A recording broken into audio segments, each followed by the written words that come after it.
Comrade प्राध्यापक माणिकलालको एउटै मात्रै व्यक्तित्व नभएर धेरै व्यक्तित्व हुँदा समाजको सबै वर्ग समुदायले नै ठुलो अभाव महसुस गरेको मैले ठान्दछु। त्यो कम्युनिस्ट आन्दोलन र वामपन्थी आन्दोलनले मात्रै होइन, त्यो जातीय आन्दोलन र भाषिक आन्दोलनमा संलग्नले मात्रै होइन, त्यो साहित्य र समालोचनाको क्षेत्रमा काम गर्ने समुदायले मात्रै होइन, सिङ्गै समाजले नै एउटा ठुलो अभाव, एउटा ठुलो क्षति भएको महसुस गरेको छ। यस्तो व्यक्तित्व सामान्यतः जति बेला चाह्यो त्यति बेला पैदा हुने कुरा होइन। इतिहासको एउटा विशिष्ट कालखण्डमा, एउटा विशिष्ट परिस्थितिमा त्यस्ता प्रतिभाहरू जन्मने, हुर्कने गर्दछन्। सधैँ र लगातार यस्तो भइराख्छ भन्ने छैन। त्यस अर्थमा हामीले आज माणिकलालप्रति श्रद्धाञ्जली व्यक्त गर्नुको अर्थ चाहिँ उहाँको बहुआयामिक व्यक्तित्वबाट शिक्षा लिने, प्रेरणा लिने र आफ्नो जीवन र आफ्नो वरिपरिको समाजलाई एउटा सुसंस्कृत सभ्य बनाउने, प्रेरणा लिने कुरासँग सम्बन्धित छ भन्ने मलाई लाग्छ। यो सामान्य औपचारिकताको कुरा मात्रै होइन। अरूलाई जस्तै माणिकलाललाई पनि हामी श्रद्धाञ्जली अर्पण गऱ्यौँ, परिवारका सदस्यलाई समवेदना प्रकट गऱ्यौँ भने जस्तो मात्रै यो होइन। अहिले त झन् नेपाली समाजमा कता कता फेरि एकचोटि कम्युनिस्ट आन्दोलन र वामपन्थी आन्दोलनले हासिल गरेका उपलब्धिहरूमाथि प्रहार हुन थालेको बेला छ। यो जातीय, भाषिक र सबै वर्गीय उन्मुक्तितिर अगाडि बढेको लामो सङ्घर्षबाट प्राप्त भएका उपलब्धिहरूमाथि प्रहार हुन लागेको अवस्था छ। राज्य जो सबभन्दा बढी सुशासन र पारदर्शिताको प्रतीक हुनुपर्ने हो, दुर्भाग्यपूर्ण ढङ्गले मैले भन्नुपर्छ, तपाईँ हामी सबैले महसुस गरेका छौँ, सबभन्दा अपारदर्शी, अराजक र भ्रष्ट हुँदै गएको बेला छ यो। कम्युनिस्टहरूको एकता र उनीहरूप्रति जनताको जो भरोसा थियो त्यो टुट्ने खतरा पैदा भएको बेला छ। कम्युनिस्ट आन्दोलन भित्रैबाट सबैभन्दा वैचारिक ढङ्गले विचलन, विसङ्गति र विकृति माथिल्लो तहमा नै देखिनु, उनीहरूको नेतृत्वमा रहेको सरकार सबभन्दा अपारदर्शी र भ्रष्ट भएका खबरहरू यत्र तत्र देखिनु आफैमा एउटा ठुलो विडम्बना भएको छ। र अहिले सङ्घीय लोकतान्त्रिक गणतन्त्रसम्म आइपुगेको नेपाली समाजलाई जे भए पनि उत्पीडित वर्ग, उत्पीडित जाति, उत्पीडित भाषा, समुदाय, चाहे त्यो मधेसको होस् चाहे त्यो पहाडको होस्, सबैले एउटा समावेशी लोकतन्त्रको युगमा, एउटा समानुपातिकताको प्रक्रियाको सुरुवातको नयाँ युगमा प्रवेश गराएको संविधानलाई मिच्ने र फेरि एकचोटि निरङ्कुशतातिर, फेरि एकचोटि एकात्मकतातिर, फेरि एकचोटि वर्गीय जातीय विभेद र अपमानतिर जान खोजेको बेला छ। यो गइसक्यो भन्ने होइन, तर जबरजस्त एकचोटि फेरि नेपाली समाजलाई पछाडितिर धकेल्ने र अग्रगमन, सामाजिक न्याय, सामाजिक विभेदको अन्त्य गरेर आत्मसम्मानका साथ नयाँ राष्ट्रिय एकता कायम गर्ने जो प्रतिबद्धता हामीले आन्दोलनमा, संविधानमा पनि एक हदसम्म र समाजमा जे सन्देश दिएका थियौँ त्यसको विपरीत घटनाक्रमहरू जान खोजेको बेला छ यो। यस्तो बेलामा हामी नेपाली समाजको त्यस्तो व्यक्तित्व जसको व्यक्तित्वले सिँगै सामाजिक न्याय, समानता र आत्मसम्मानको निम्ति जीवन दियो, योगदान दियो, बौद्धिक ढङ्गले कसैले पनि कलङ्क लगाउन नसक्ने, विवादमा तान्नै नसक्ने व्यक्तित्वको रूपमा माणिकलालको व्यक्तित्व थियो।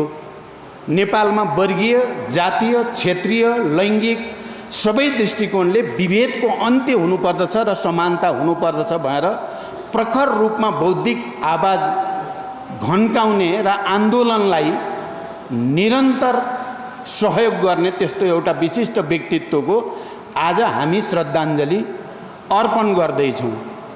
उहाँको जीवनबाट शिक्षा लिने, उहाँको सरलता, उहाँको आत्मसम्मान, मलाई अहिले समय धेरै छैन कुरा गर्ने, मसँग धेरै पटक धेरै किसिमले हाम्रा कुरा भएका थिए माणिकलालजीसँग, र हामीले कसरी यो समाजलाई, अबको यो सङ्घीय लोकतान्त्रिक गणतन्त्रलाई अझ विकसित र परिमार्जित गर्दै हामी सबै नेपालीले देखेको सपना, एउटा समृद्ध नेपालको सपना, एउटा सुसंस्कृत नेपालको सपना, किनकि समृद्धिको अर्थ ठुल्ठुला भवन, ठुल्ठुलो बाटोघाटो मात्रै पनि होइन। विकास र समृद्धिको अर्थ मानिसहरूको आत्मिक चेतना, आत्मअनुशासन, उसको सांस्कृतिक जीवन कति स्वच्छ छ, कति निष्कलङ्क छ, ऊ अरूको दुःख कष्टमा साथ सहयोग गर्न कति तत्पर छ, त्यसबाट बढी जाँचिन्छ। भौतिक वैभव मात्रै विकास र समृद्धिको आधार होइन। प्राध्यापक माणिकलाल श्रेष्ठको जीवन भनेको भौतिक वैभव भन्दा आत्मिक चेतनाद्वारा समाजलाई सुसंस्कृत बनाउने, सभ्य बनाउने, अनुशासित बनाउने उद्देश्यद्वारा प्रेरित थियो। त्यसकारण हामी आज उहाँलाई श्रद्धाञ्जली अर्पण गर्दैछौँ भने के हामीले अहिले नेपाली समाज अझ बढी अराजक हुनेतिर जान खोजेको, राज्य आफैले समाजलाई पछाडि धकेल्न खोजेको, प्रतिगमनतिर लान खोजेको, जनताले झन्डै 7 दशकभन्दा बढी समयदेखि लडेर ल्याएका उपलब्धिहरू उल्ट्याउन खोजेको, यो परिस्थितिमा हामी श्रद्धाञ्जली अर्पण गर्दैछौँ माणिकलाल श्रेष्ठको, जसको व्यक्तित्व हामी सबैले यहाँ थोरै चर्चा गरि नै सक्यौँ। अलि धेरै नै पहाडभन्दा गरुङ्गो व्यक्तित्व थियो उहाँको। मृत्युको बारेमा भनिन्छ, जन्मेपछि मर्ने कुरा त शाश्वत प्रकृतिको नियम नै हो, तर सबै मृत्युहरू एकै खालका चाहिँ हुँदैनन्। कुनै मृत्युहरू आउने पिँढी र जीवित मान्छेहरूलाई निरन्तर उत्प्रेरणा दिइराख्ने, शक्ति प्रदान गरिराख्ने, स्मरण गरिराख्नु पर्ने मृत्युको रूपमा जान्छन्। कुनै मृत्युहरू सामान्य भएर त्यसको खासै हिसाब नहुने मृत्यु हुन्छन्। माणिकलालको मृत्यु त्यस्तै गरुङ्गो मृत्यु हो, जसले तपाईँ हामी सबैलाई र आउने पिँढीलाई पनि एउटा मान्छेको जीवन कसरी व्यतीत गर्नुपर्दछ र मान्छेले समाजको लागि कस्तो योगदान गर्नुपर्दछ भनेर एउटा पथ प्रदर्शन गरिराख्ने जीवन, दिशानिर्देश गरिराख्ने जीवनको रूपमा छ माणिकलालको जीवन भन्ने मेरो विश्वास छ। उहाँ आफै पार्टीमा कुनै पद प्राप्तिको निम्ति लालचा, उहाँले चाहेको भए धेरै पदहरू अझ पाउन सक्नुहुन्थ्यो, तर उहाँले त्यो पदको लालसा, व्यक्तिगत स्वार्थ, व्यक्तिगत प्रतिष्ठा, व्यक्तिगत प्रचार प्रसारतिर भन्दा समाजलाई आफ्नो तर्फबाट दिने वैचारिक कुरा के हुन सक्छ, राजनैतिक दिशा के हुन सक्दछ, सामाजिक संस्कृति कसरी अगाडि बढाउन सकिन्छ भन्ने बारेमा नै उहाँको सम्पूर्ण ध्यान शक्ति खर्च भएको मैले महसुस गर्दछु। त्यस्तो व्यक्तित्वको श्रद्धाञ्जली आज हामी गर्दैछौँ भने हामीले अहिले समाजमा देखिन खोजेको विसङ्गति, अहिले राज्य स्वयं र राज्यको नेतृत्वले देशमा उल्ट्याउन खोजेको सबै जनताका उपलब्धिहरू, माणिकलाल समेतले देखेको सपना, समावेशी लोकतन्त्रको सपना, समानुपातिक प्रतिनिधित्वको सपना, जातीय र भाषिक विभेदको अन्त्य भएको सपना जो थियो र त्यसलाई हामीले सम्पूर्ण रूपले पुरा गर्न नसके पनि संविधानमा एउटा आधार, एउटा धरातल चाहिँ त्यसको खडा भएकै छ। सङ्घीय लोकतान्त्रिक गणतन्त्र मार्फत समावेशी लोकतन्त्र र जातीय विभेदको अन्त्य गर्ने गरी समानुपातिक प्रतिनिधित्व प्रणालीतिर जान खोजिएको छ। आवश्यकता छ यसलाई अझै विकसित गर्ने, अझै परिमार्जित गर्ने, अझै सुदृढ गर्ने आजको आवश्यकता हो। त्यसले लामो समयदेखि सामन्ती निरङ्कुश तन्त्रले मधेसलाई मधेसीको रूपमा विभेद गर्ने, आदिवासी जनजातिहरूलाई आदिवासी जनजातिको रूपमा विभेद र अपमान गर्ने, महिलाहरूलाई, दलितहरूलाई, मुस्लिमहरूलाई या पूर्वेलीलाई या पश्चिमेलीलाई भनेर फुटाउ र शासन गरेको जो लामो संस्कार सामन्ती निरङ्कुश तन्त्रले हुर्काएको हो, त्यसैका विरुद्ध हामी धेरै सङ्घर्ष गऱ्यौँ। माणिकलाल श्रेष्ठ जस्ता बौद्धिक व्यक्तित्वहरूको ध्यान दिमाग धेरै यसमा खर्चिएको छ र त्यसैको उपलब्धिको रूपमा हामी सङ्घीय लोकतान्त्रिक गणतन्त्रमा छौँ। तर अहिले फेरि बडो निर्मम किसिमले प्रहार गर्ने षड्यन्त्र भइराखेको छ। म त्यो षड्यन्त्रको अहिले धेरै व्याख्या गर्न आवश्यक ठानेको छैन। षड्यन्त्र भएको छ। मूल्य मान्यता लोकतन्त्रका या आन्दोलनका उपलब्धिले स्थापित गरेका मुद्दाहरू या शहीदहरूले बगाएको रगत, त्यो सबैको अपमान गर्ने र फेरि समाजलाई निरङ्कुश तन्त्रतिर लैजाने। अझ भन्ने हो भने समाज हामी जहाँ आइपुगेका छौँ यो अब जाने निरङ्कुश तन्त्र भनेको फाँसीवादतिर जाने हो। चरम फाँसीवादी निरङ्कुशता त्यतातिर जाने खतरा छ। यस्तो बेलामा हामी त्यसका विरुद्ध खबरदारी गरेका छौँ। हामीलाई थाहा छ, गएको पुस 5 गते संसद विघटन गर्ने कुनै अधिकार नै नभएको, संविधानमा व्यवस्था नै नभएको कुरा सरकारको तर्फबाट गरियो। हामी त्यसका विरुद्ध सडकमा गयौँ। सिङ्गै नेपाली समाज उद्वेलित भयो, आन्दोलित भयो, त्यसको विरोधमा गयो र अन्ततः संसद त पुनर्स्थापना भयो। तर फेरि त्यो प्रतिगमनकारी षड्यन्त्रको अन्त्य भएको छैन। अहिले हामीले सुन्ने गरेको शब्द एउटा छ, अलि बढी नै सुन्ने गरेका छौँ, सेटिङ। देशभित्रका बाहिरका विभिन्न संवैधानिक निकायका प्रमुखहरूको बिचमा सेटिङ हुने, नियमले काम नगर्ने, संविधानले काम नगर्ने, मूल्यले काम नगर्ने, मान्यताले काम नगर्ने, ऐनले काम नगर्ने, सेटिङले काम गर्ने।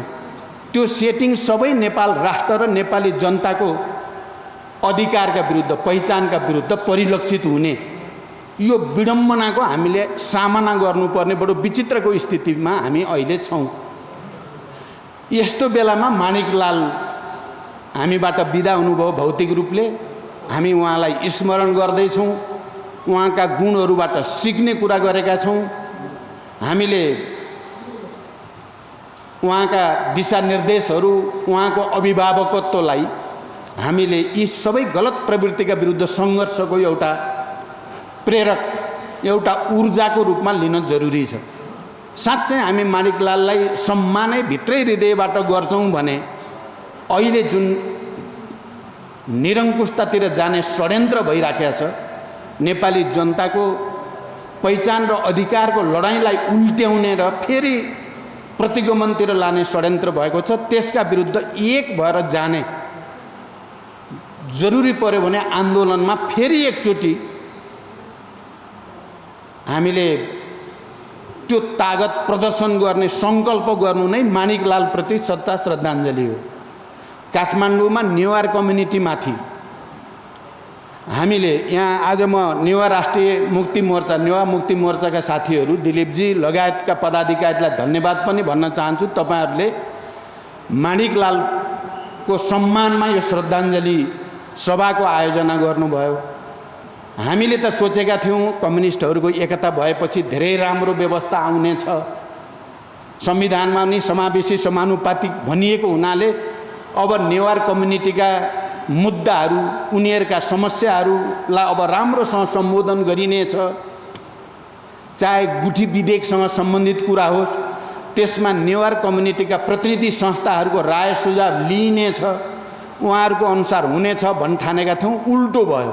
हामीले हेर्दा हेर्दै सरकार आफैले नेवारका ऐतिहासिक परम्परा र संस्कृतिहरूलाई भत्काउने र मिच्ने काम गर्यो।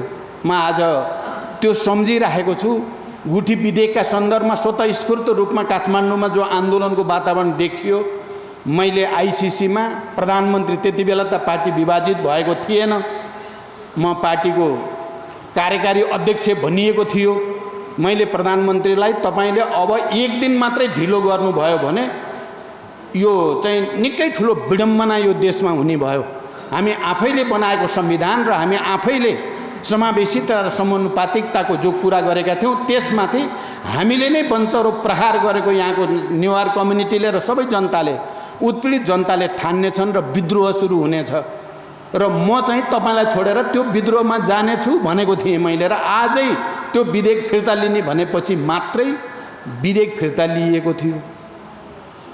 बाटो फराकिलोको कुरा आयो। बाटो फराकिलो बनाउने कुरा एउटा आवश्यकता हो, तर बाटो नजिक घर भएर जीविका चलाइरहेका जनतालाई सुकुम्बासी बनाउने अधिकार चाहिँ राज्यलाई छैन। उनीहरूलाई बेघरबार बनाएर चाहिँ भगाउने अधिकार राज्यलाई हुँदैन। दुनियाँको कुनै पनि ठुल्ठुला सहर र राजधानीहरूमा त्यस्तो भौतिक पूर्वाधार निर्माण गर्नु पर्यो भने समुचित मुआवजा दिएर उनीहरूलाई विकल्प दिएर खुसी बनाएर मात्रै बाटो फराकिलो गरिन्छ। तर यहाँ नेपालमा विडम्बना के भयो भने खास गरी नेवार कम्युनिटीलाई मानौ उनीहरूलाई जे गरे पनि हुन्छ जस्तो गरिकन राज्यले गरेको स्थिति पनि छ। अहिले नेवार कम्युनिटीसँग सम्बन्धित कयौं ऐतिहासिक सांस्कृतिक वैभवहरू, संरचनाहरूलाई विकासको नाममा सजिलै मिचिदिने वा जनताले चाहिँ भोगिरहेका कुराहरूलाई सजिलै त्यसमाथि प्रहार गर्ने प्रवृत्ति बढ्दो छ। तपाईहरुले हेर्दा कम्युनिस्ट पार्टी फुट्यो, प्रचण्ड र केपी झगडा गरे भन्ने मात्रै देखिन्छ होला, तर यो भित्र अन्तर्निहित वैचारिक विवाद हेर्नुभयो भने एउटाले सामन्त र निरङ्कुश तन्त्रको फाँसीवादको बाटो लिएको छ, एउटाले जनताको अधिकारको र पहिचानको बाटो लिएको छ। बाटोमा कहीँ कतै मेलै देखिएन, त्यहाँ भेटै भएन र यो परिस्थिति बनेको छ। यस्तो परिस्थितिमा तपाईँ हामी सबैले एकचोटि फेरि समावेशिता र समानुपातिकताको लागि, संविधान संशोधन र परिमार्जनको लागि, सबै उत्पीडित वर्ग समुदायको प्राप्त अधिकारको रक्षा र थप अधिकार प्राप्तिको लडाईँमा एकजुट हुने संकल्प गर्यौं साँच्चै भित्रैबाट भने मानिकलाल प्रति श्रद्धाञ्जली गरेको सार्थकता हुन्छ। एकछिन जुटियो, फूल चढाइयो, श्रद्धाञ्जली भनियो, पुग्यो भन्ठानियो भने त्यो औपचारिकताको खासै अर्थ हुँदैन भनेर म तपाईहरु सबैसँग मेरो आफ्नो विचार पनि राख्न चाहन्छु, तपाईहरुसँग अपिल पनि गर्न चाहन्छु। यो प्रतिगमनतिरको यात्रा जो सरकारबाटै सुरु गरिएको छ त्यसलाई रोक्नको लागि संकल्प गरौँ। यही नै मानिकलाल प्रति सच्चा श्रद्धाञ्जली हुन्छ भन्दै म बिदा हुन्छु। धन्यवाद।